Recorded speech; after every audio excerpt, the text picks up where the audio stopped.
So this video is going to kick off our importing a car from Europe to USA series.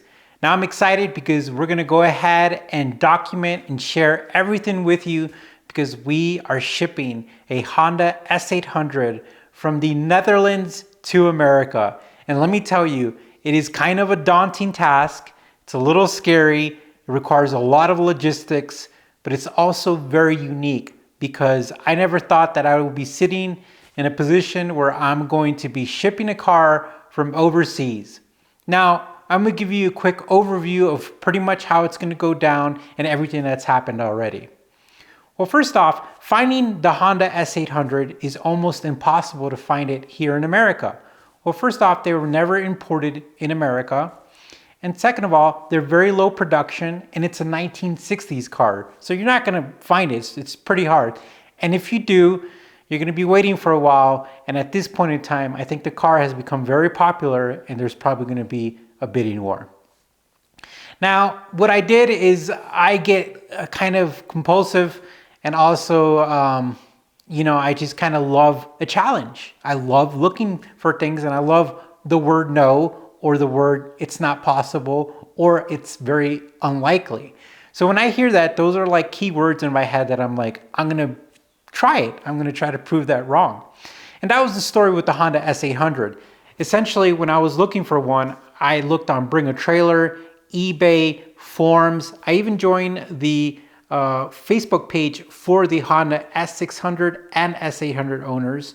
And then I just also started like cold calling and emailing random people who had them and seeing if they wanted to part ways with an S600 and S800. Well, long story short, I was posting on the Facebook page and I would do it periodically, like once a month, and I would say like, hi, I'm David.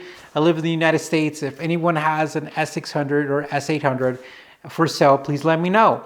And I got a couple of hits. One of the hits I got, or one of the people who messaged me, is they have one in Kentucky and it's just sitting out in kind of open air and land, and the elements are attacking it, to be honest with you. It has no engine, no drivetrain, no nothing. It's just a rusting chassis. And I was like, that's not gonna be for me.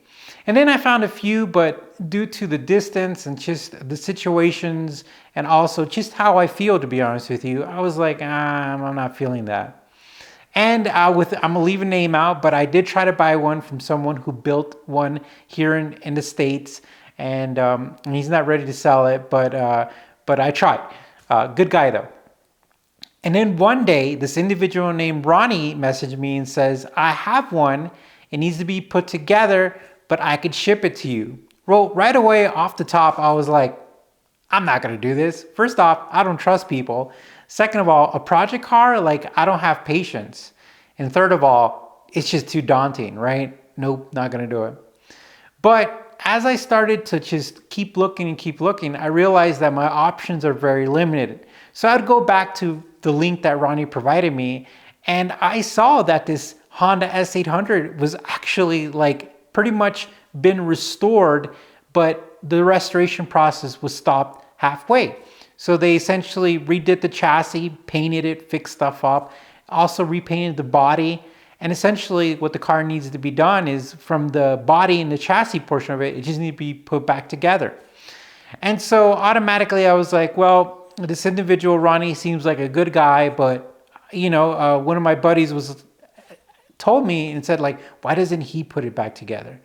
And that was a great question. So I asked him that, and Ronnie was like, well, I got a lot of projects going on. And then after that, I just kept on looking back, and a lot of the S600 and 800s, they're either need to be restored or they've been restored. And the restored ones are actually starting to pick up the prices. Like the prices are pretty steep. And when I mean restored, they're like really, a lot of people spend some time and money on it.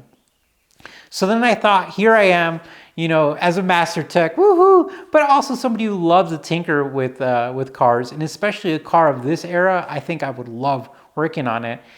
I already knew that I was probably going to get it because I ordered an S800 manual from the United Kingdom, which was the only one I could find in the world in English. And I knew that I most likely am going to go with this route. So I contacted Ronnie and we were talking back and forth, and he's like, I have some references. So I reached out to his references here in the States because he has successfully sold and collaborated with a shipping company to get a car here at the States. I talked to that individual. He has a reputable shop. He seemed like a very professional guy, and he vouched for Ronnie. He was like, this is a good guy. And then after that, the one thing I liked about Ronnie was that essentially he also had connections or a reference for shipping. Because I talked to some people with S600s and 800s in Portugal, in the UK, and they were willing to sell their cars, but they just didn't know anything about shipping. So for me, I think I got lucky because Ronnie, not only was he selling the car, but he also has a direct business relationship with a shipping company called GTA. Now, when I heard the word GTA, I was like, you gotta be kidding me, because here in America, that means Grand Theft Auto. But that's the name of the company, and that's GTA stands for Global Transport Amsterdam. For a second, I was like, what does it mean? But I remember. And so I'm speaking with a gentleman named Jordy there, and we're going to be setting it all up. So we're at the first stage, and I made this video the moment that we wired the money to Ronnie, and we're going to make a separate video about that because it is a very interesting process, how to wire money international. I think you guys will find that very interesting. So this series is going to follow along with getting our car all the way into our garage, and then the series is going to continue with me rebuilding the car, and then finally one day, which will be quite a bit of time from now, we'll finally be able to turn that key over and start the car. One of the things I also look forward to is also that little ship tracker, because apparently you could track your like containers or the ship that along the sea in like a global map, like Google Maps or something like that. It's like a tracking thing. I plan to update that too here on the channel. So it's a lot of fun. I'm really excited. I think for the first time ever, I'm doing something that requires a lot of patience, and that's not part of my character, but I'm thinking that it's going to be cool because I really want to try it. I really want to start something, finish it, and kind of do it the hard way by shipping it, rebuilding it. I think it's going to be neat. So you guys stay tuned. Thanks for watching, and we will talk to you soon in the next episode of this series.